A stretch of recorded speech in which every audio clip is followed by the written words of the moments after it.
Hello, everybody. And away we go. Yeah, we've arrived back here again. Same old place.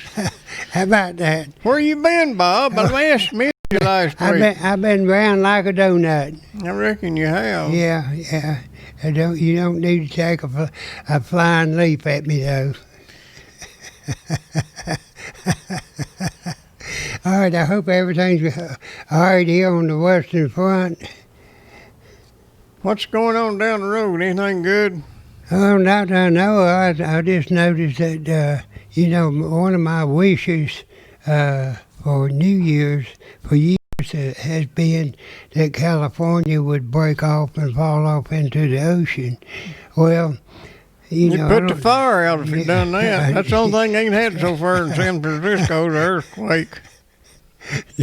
Yeah, I think it's going to burn the place up now rather than drowning it. Yeah, I was out in San Francisco when they had the earthquake out there, the last big one.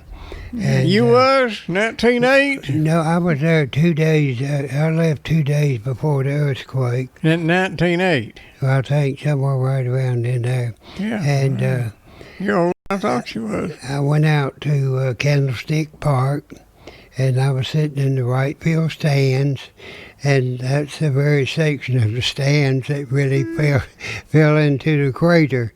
And so I left San Francisco about 2 days before the earthquake. You wasn't out there driving where the road broke into, too, was you? Well, yeah, I was out there all over that place, but we flew out of there about 2 days before the earthquake. I guess when I went out there the first time in 40 years, they had a 7-year drought, and they had a flood problem by the time I got home.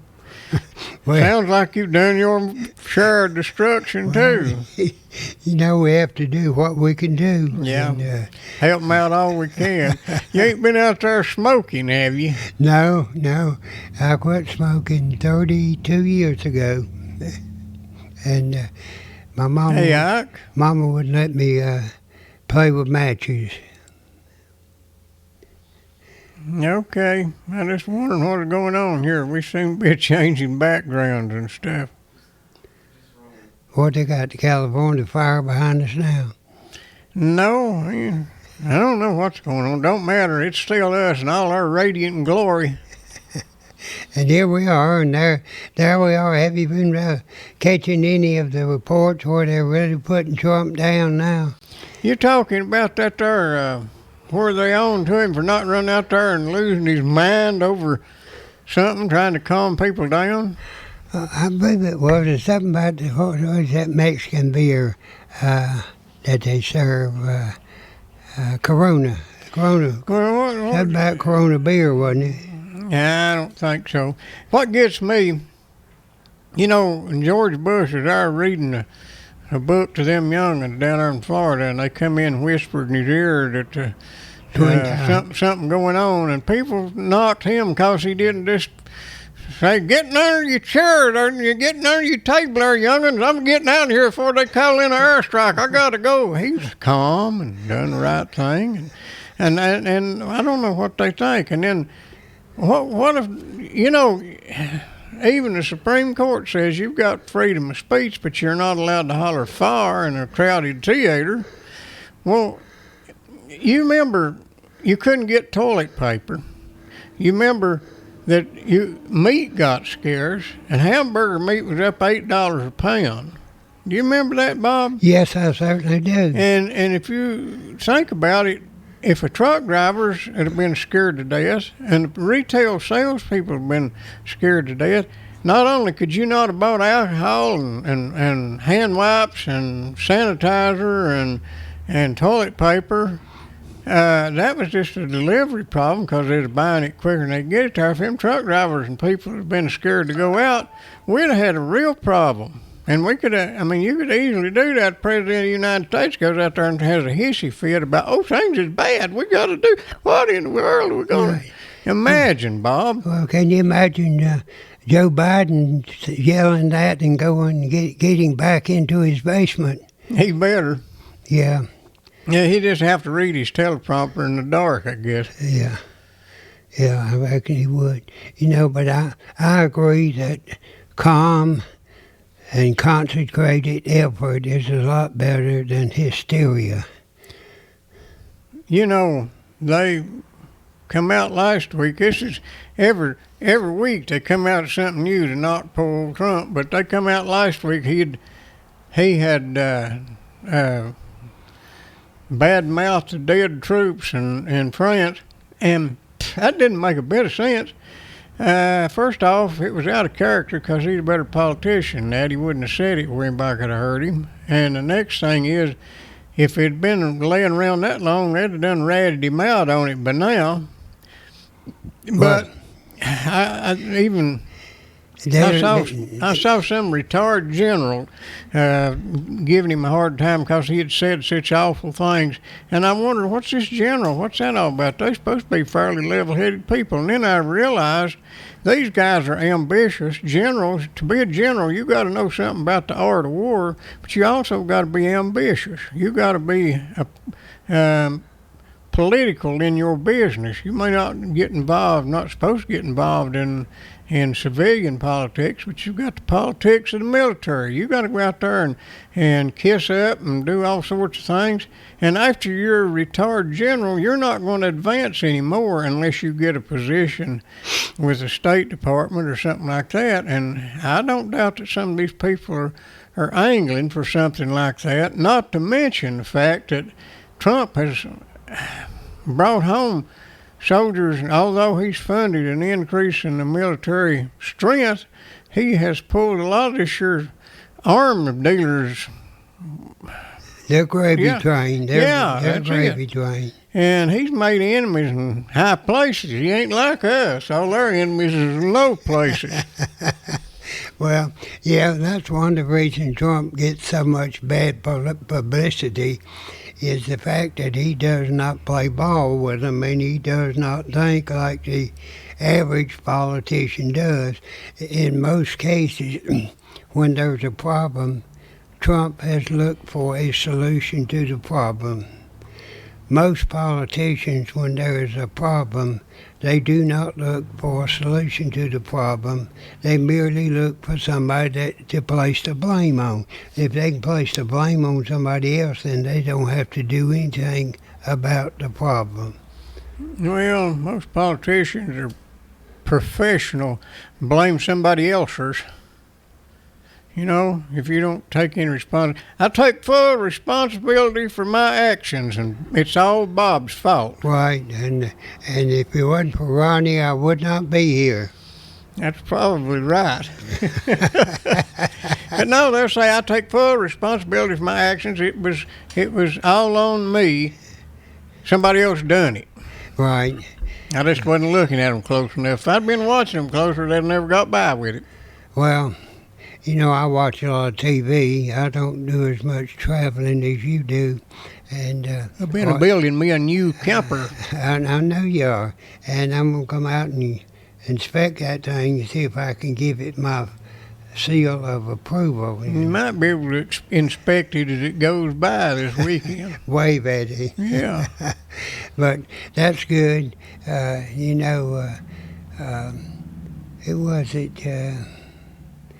It said, was it Mark Twain that said, travel does away with all sorts of problems that people have, from racial problems to other inhibitions that they have. If you get out and travel and meet people, you will broaden your outlook a great deal. It sure is hard to get.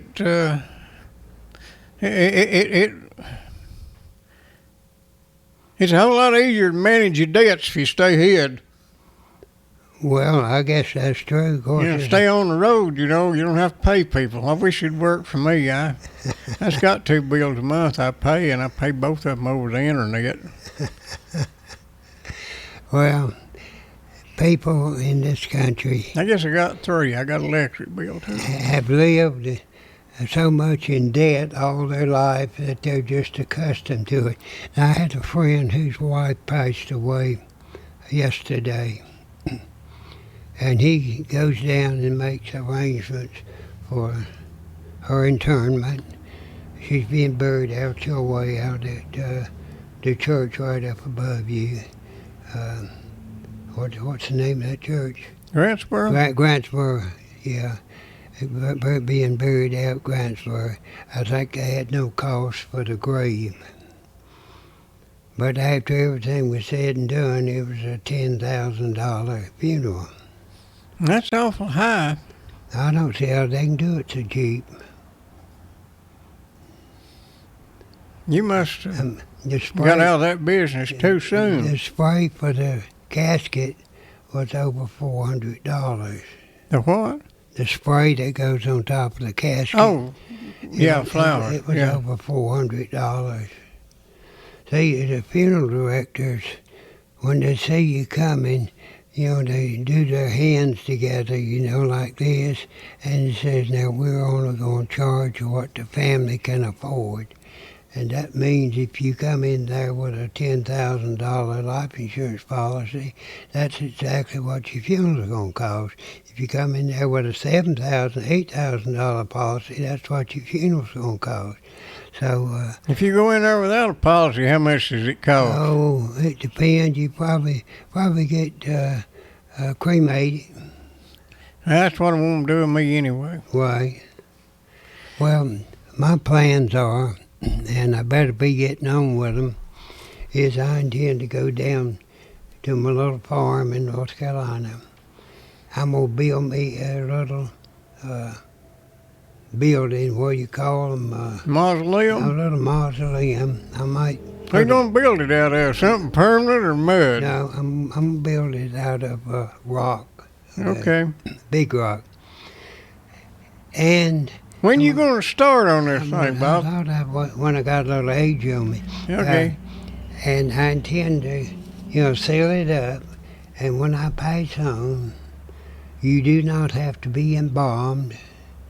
I want someone to put me in a body bag, take me out there, which a family member can do, put me in that mausoleum, get them some cement, and seal me up in there. And no funeral, no nothing. They can come if they want to come and pay respects to me at the gravesite. That's fine. I don't require it. I've got a suggestion. What? Why don't you just go over and dig a hole and put throw a little lumber over it, and whenever they take you over in that body bag, just drop you down in there and call Dixie Concrete.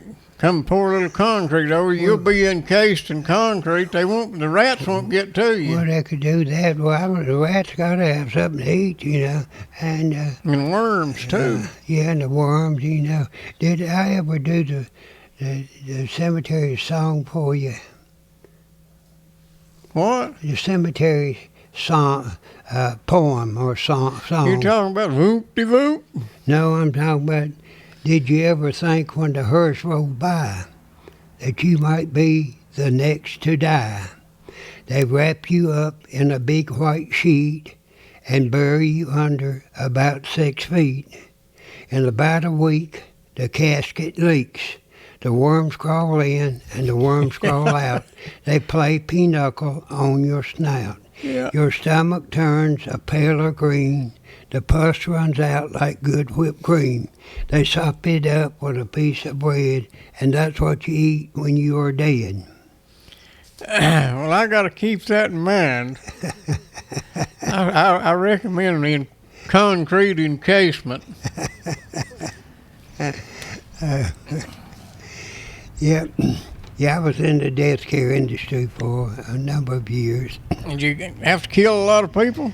No. Did they ever bring one in sick and say, could you just go ahead and work on him? No, but I had a woman bring one in from Colorado in the back of her pickup truck in a casket. Sound like Grandma. He had a space there at the cemetery that I managed.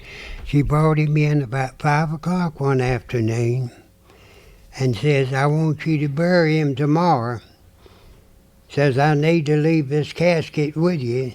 And she and her boy unloaded that casket, and we put it in my back office and kept it that night. And the next day, we hauled it out of there, dug a grave, and buried him. Thought a lot of him, didn't he? Well, she thought enough of him that she brought him I all was the going way to say, from Colorado. I wonder if he's getting ripe time he got here. I think she had him in bomb before. Okay, that helps. You're going to haul him across the country. Yeah. You remember, what was it, Chevy Chase, and they was going to... When they had Grandma on top, Yeah. Grandma on top of the station wagon about like that, and you got down there. And what? A station wagon about like you got that down there. Yeah. They left a dog tied to the bumper, didn't they? That happened up here one time, if I remember right. I remember when they left a little chihuahua tied to the bumper. Yeah, you ought to seen him just running as fast as he could. Yeah. I got an extra dog, or all extra out in my house right now. I don't own a dog, but I've got one out there at the collar on. Looks like it might be a little squirrel dog or something, but she's looking for her owners. Okay. Not mine, but now I have a dog at the house that a girl that did stay with us some left it there until she could get a place that would let her keep her dog. Well, 14 years ago? No, that's been almost 2 months ago, maybe 3. And of course, we've had to feed it. It's a large dog.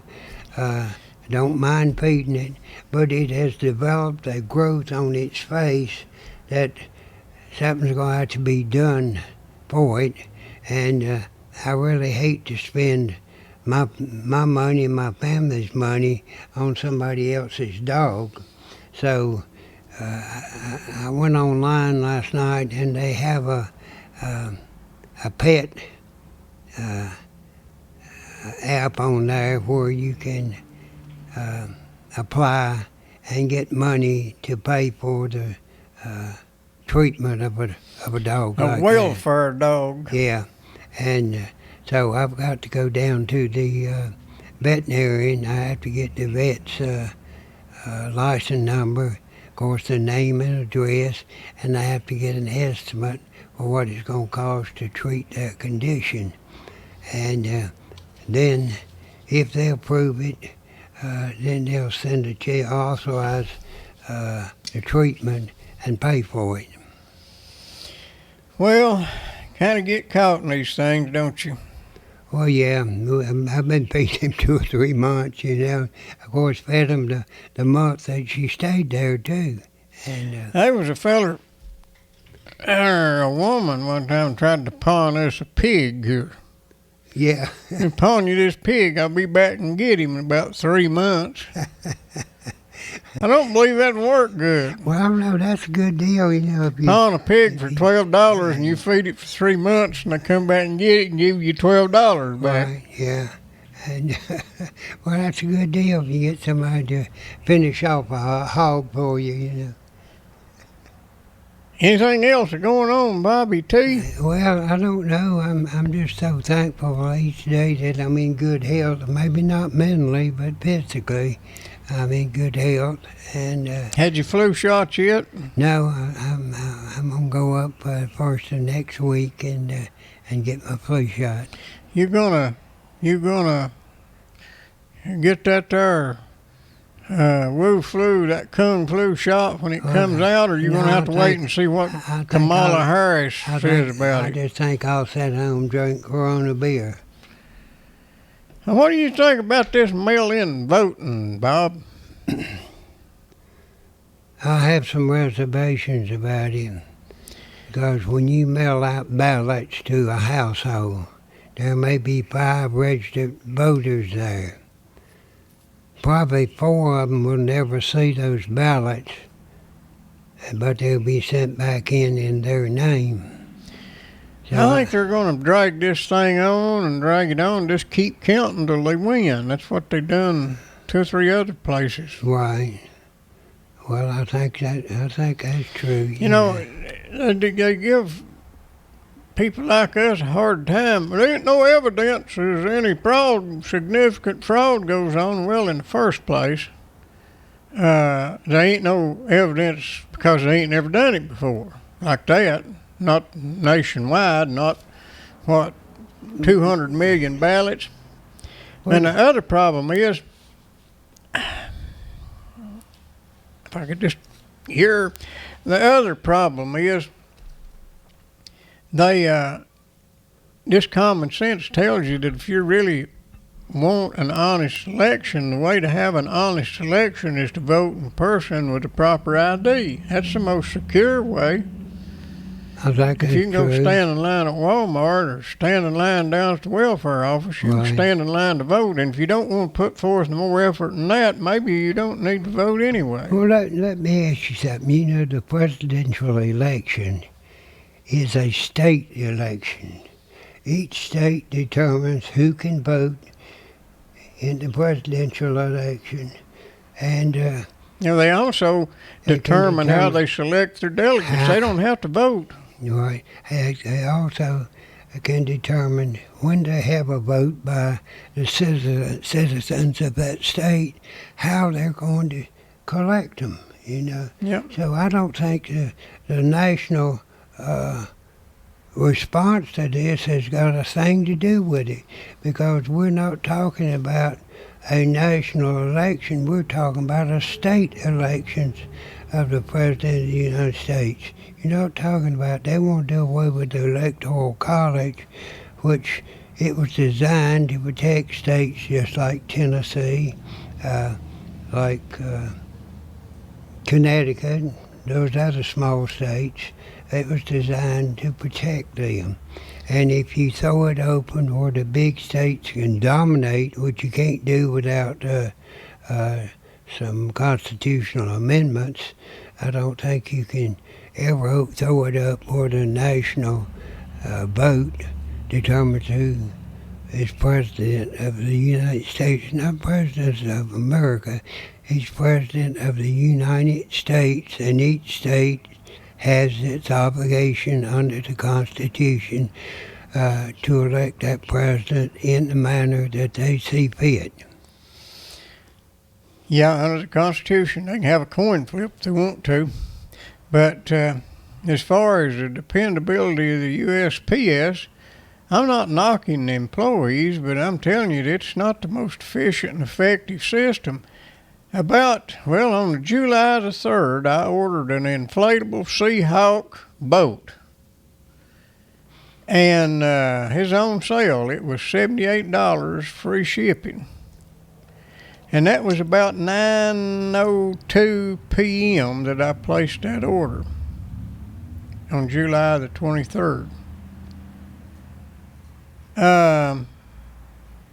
PayPal, it was ordered. PayPal was a broker, and PayPal sent me a notice that it was, I got a bill from a different name on the letterhead than the people I ordered it from, but it was a bill for $90, and it was $78. Shipping was free, tax was free, total $90. There's another $12 just appeared out of nowhere. And then I got this email from PayPal said that I had approved a payment to this company, and money wouldn't be released until it was shipped. Well, I went to sleep.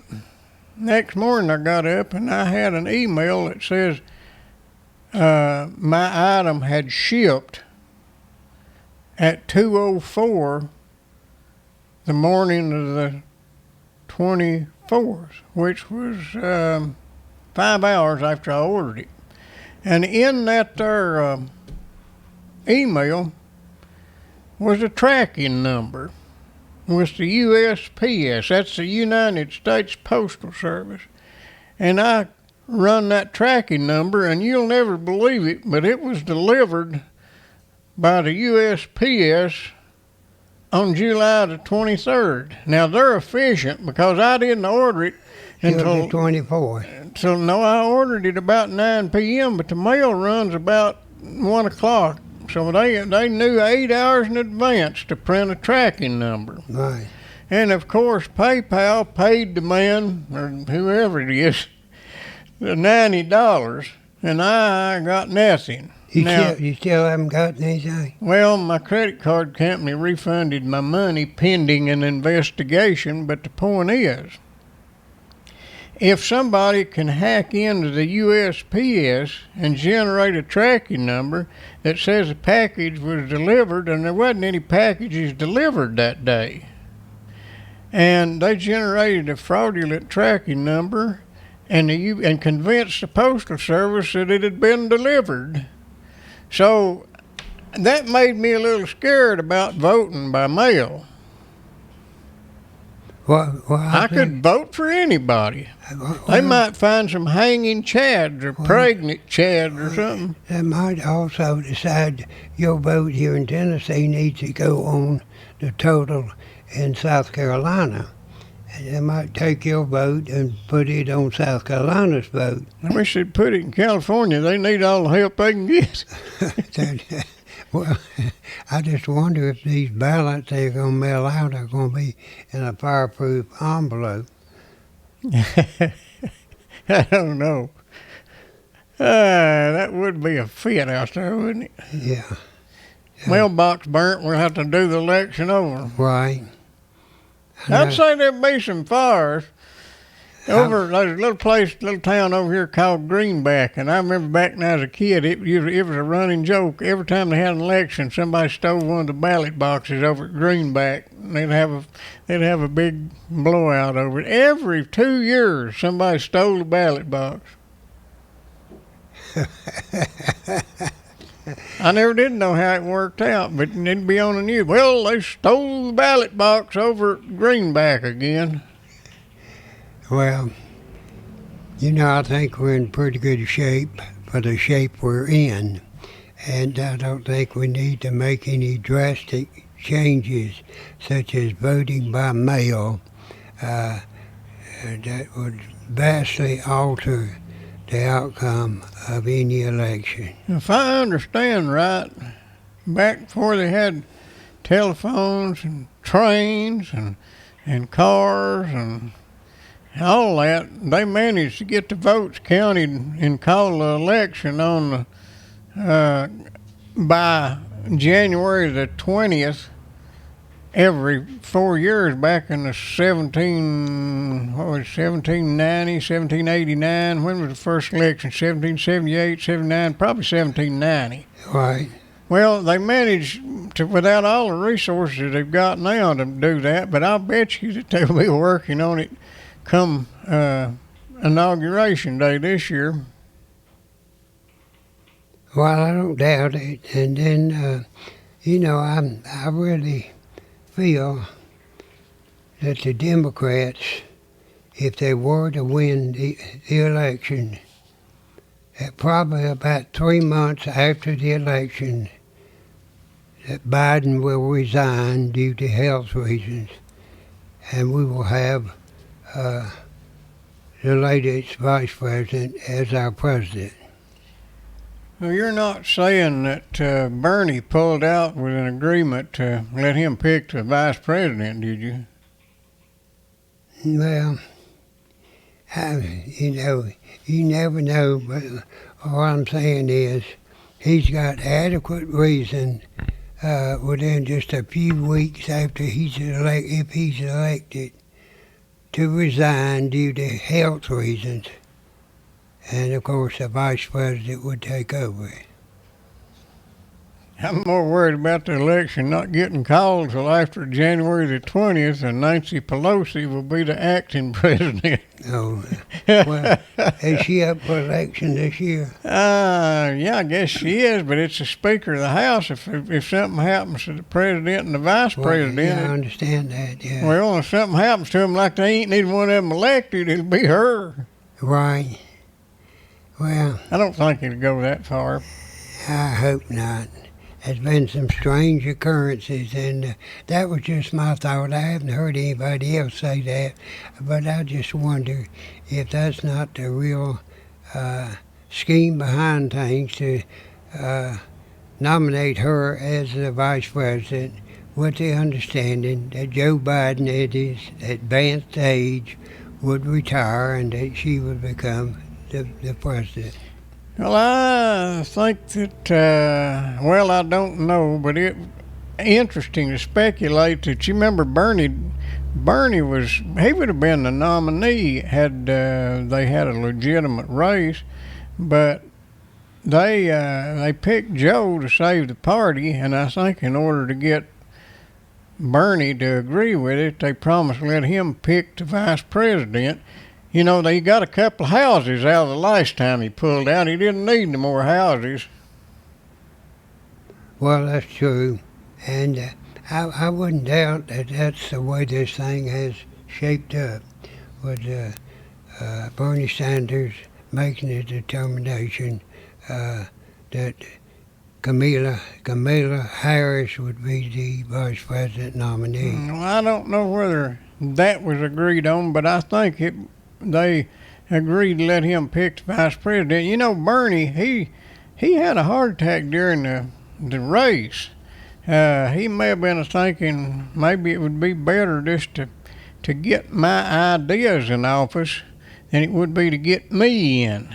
And I don't think he would have been elected, but I think he would have been the nominee.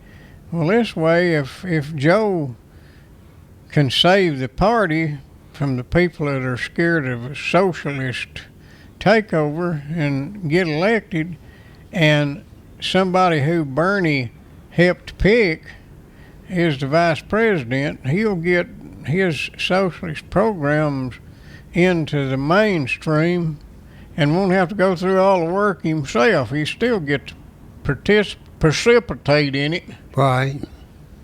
Yeah. He'll be the number one advisor to the new president. Yeah, I understand that. But you know, it's not really put out there very strongly that Harris is married to a white man. He's a black woman. You mentioned put out, and I wouldn't want to use that phrase in any sort of an advancement discussion there. Right, but she's married to a white man. Also, her grandparents were slave owners. Yeah, I know. So that's not put out there anyhow. They're wanting to do away with all these statutes and everything from people who were slave owners when slavery was legal, and they're not willing to say anything about the fact that Kamala Harris's grandparents were slave owners. Well, shouldn't she have to give back everything, any kind of wealth that she's accumulated? Shouldn't she have to throw that into the kitty, like, it'd be the same thing as turning down the Washington Monument, wouldn't it? I would think so. Well, that's just me thinking. I don't know. It's hard to say. You know, I saw a program today. They brought back some memories when they had the genocide situation in Cambodia. What was his name? Pol Pot? Pol Pot, yeah. Yeah. All right. The killing fields. Yeah. Did you see that? You ever see that all them skulls? Yeah, I saw those. They were on the program there. Most of them were children that those skulls were that he killed. And yeah, there's pretty good programs like that, educational programs that come on the tube, and I like to watch them rather than. You know, I'm not prejudiced. I'm really not. I was raised in a mixed race family. My heritage is mixed race, so I'm really not prejudiced as far as races, as far as somebody's race or being mixed.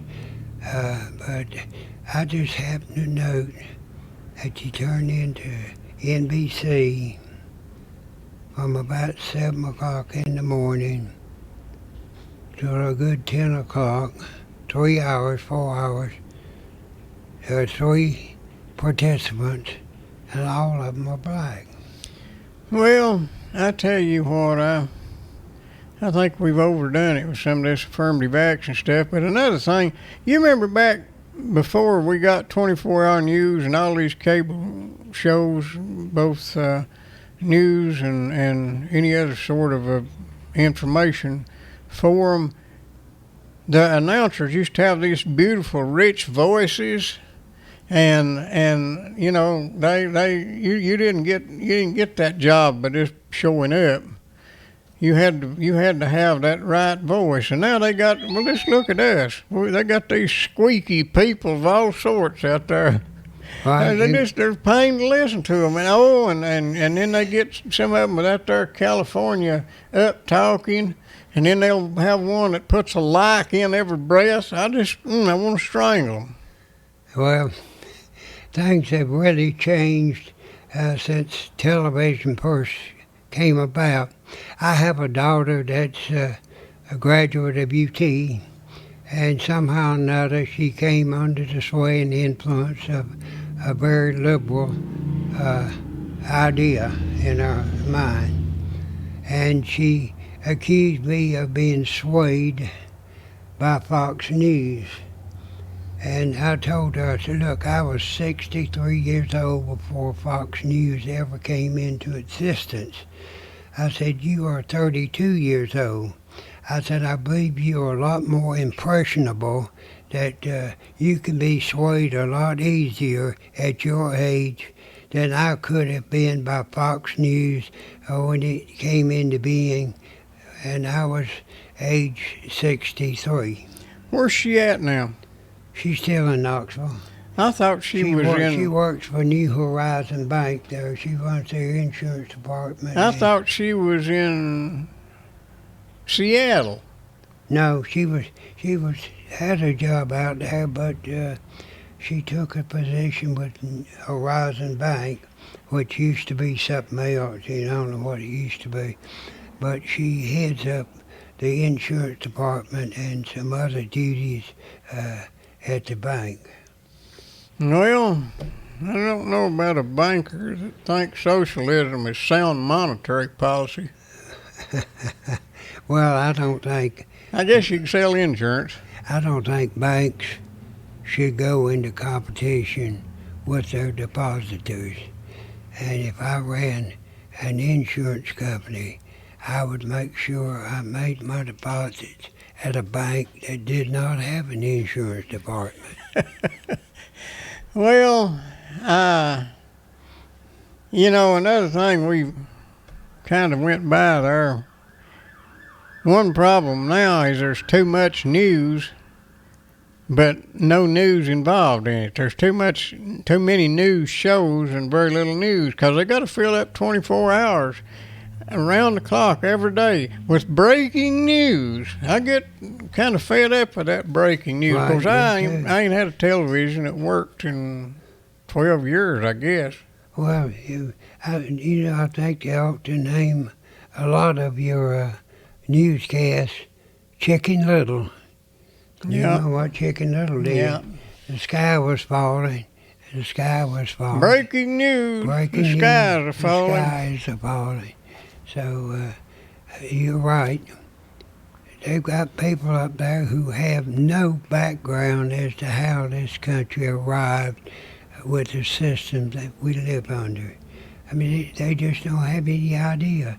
Like I say, when they call for a national mail-in, I mean, call for it all you want to. It's up to the states how you get your ballots counted.